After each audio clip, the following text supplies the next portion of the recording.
Greetings, welcome back. Today we check out the Zakk Wylde Vertigo Les Paul from Gibson. Let's get to it.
So that's what she sounds like. Unfortunately, I don't have the playing techniques to get to sound like Zakk Wylde, but a friend of mine actually played this guitar through this amp, as a matter of fact. Who does have those real specific playing techniques, and it sounded like Zakk Wylde. Um, I kind of do my own thing with it, obviously, and but regardless, I do I really like this guitar. And I've had it for a couple of years now, but I do really like this guitar. I think the first run of these, I believe, were limited to 400. This one here being number 81. There's a serial number. I don't know why I just showed that to the world, but regardless, at any rate, um,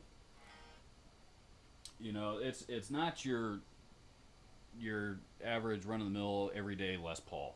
Obviously it's got the Vertigo, the bullseye Vertigo design on it, but with a maple neck and a maple fretboard being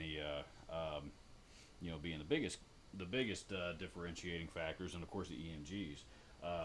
I think what's unique about that fretboard is when these first came out, and you'd see Zakk on TV playing it was one that he had, whatever it was. The one that he was playing always had a rosewood or an ebony fretboard, and I've never seen those anywhere. And you can look them up on Google, and just Google Zakk Wylde, and with his Les Paul or whatever it is that you got to find or that you got to search for.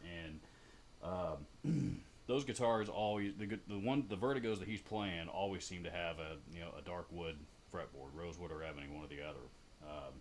And those I've never seen. All the ones that I've seen for sale to the public are like this one with the maple fretboard. This is a killer guitar. My understanding is when these first came out, they were going to be limited to 400. Gibson still has them up on their website with a buy now button on it. I didn't click on it to see what these were, what they were selling for. I assumed the only thing it would give you would be the full retail price anyway, which nobody pays that. When this is actually the last one in the Guitar Center chain, and when I got this one, it was they were $22.99 brand new. The value on these has since gone up. If you look them up on eBay, I've seen them selling over $3,000 now. So these are pretty high-end guitars. I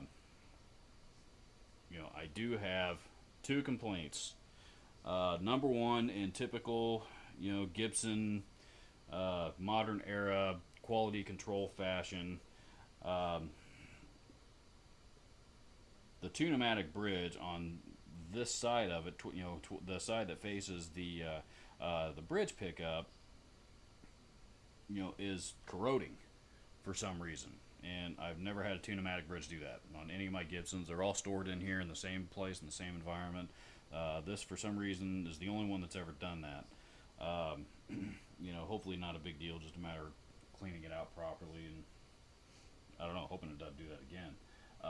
The other thing that is really gets my motor going about this thing, again, typical modern era Gibson USA quality control is the first three frets for some reason on the high E string. The high E string pops off. Wants to pop off the fretboard real. If you grab it, if you grab that string too tight, or you bend it slightly, it wants to slide off the edge.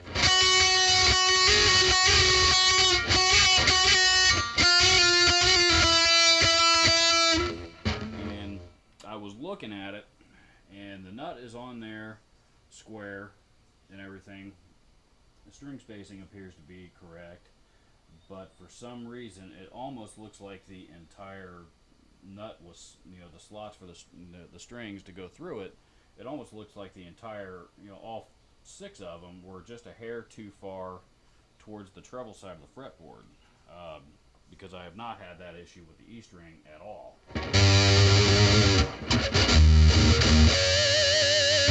And I bend that string a lot, particularly on those three frets. So,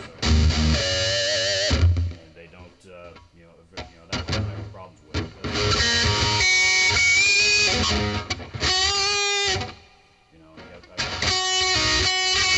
It's real easy to bump that thing off the fretboard, and it drives me crazy. I don't know if it's fixable or not, but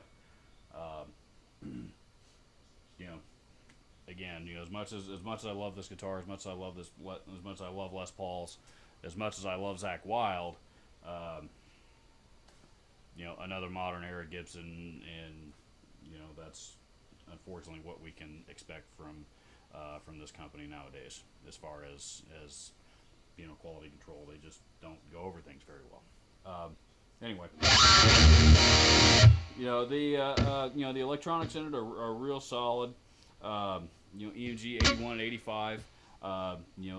That's just the regular 81, 85. These are not the according to the specs on Gibson's website anyway. These are not the Zakk Wylde set, which essentially are the 81, 85 anyway.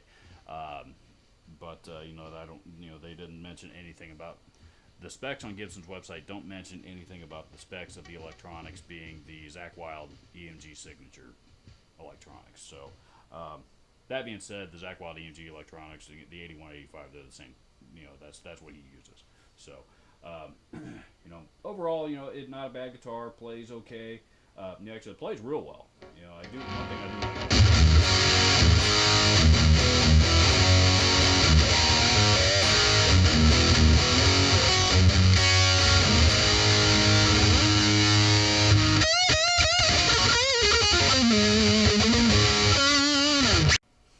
I do really like the way it plays. It's got a pretty fast neck on it. Then it's a little bit beefier than what maybe some of my shred machines up there behind me might be. But overall it plays very well. The action on it sets up very very well. It's one of the better playing Gibsons that I've got my hands on over the last few years anyway. Great guitar. With the exception of those two little quality control issues, and I haven't had my guitar tech look at these to see if look at either of these issues to see if they can be corrected or not. But this guitar just came out a couple years ago. Again, my biggest complaint, should I have to look into that? So anyway, yeah, overall, I guess I suppose I would give this, the pros on this guitar far outweigh the cons. So I would say I'd give it an 8 out of 10. One of these days I would like to compare it to an actual Zakk Wylde Les Paul Custom, the $5,000 model, and A, B, and C, see what the difference is. But maybe one day that'll come, but it's not going to be today, unfortunately. So as always, please donate. Please contact Share the Music Indiana on Facebook. There'll be a link posted down below. Please contact Josh Paul if you have any broken or unwanted instruments. Please donate them to Share the Music. What we'll do is we'll repair them and we'll give them to it. We'll find a child who may not be able to afford an instrument on his own otherwise, and we're going to repair those instruments and give them to those folks. Hence the name, Share the Music. It's a great it's a great cause, one that I believe in very deeply. Please contact Josh Paul or myself, and please let us know. Thanks for watching. This is Robert's Guitar Day, signing out.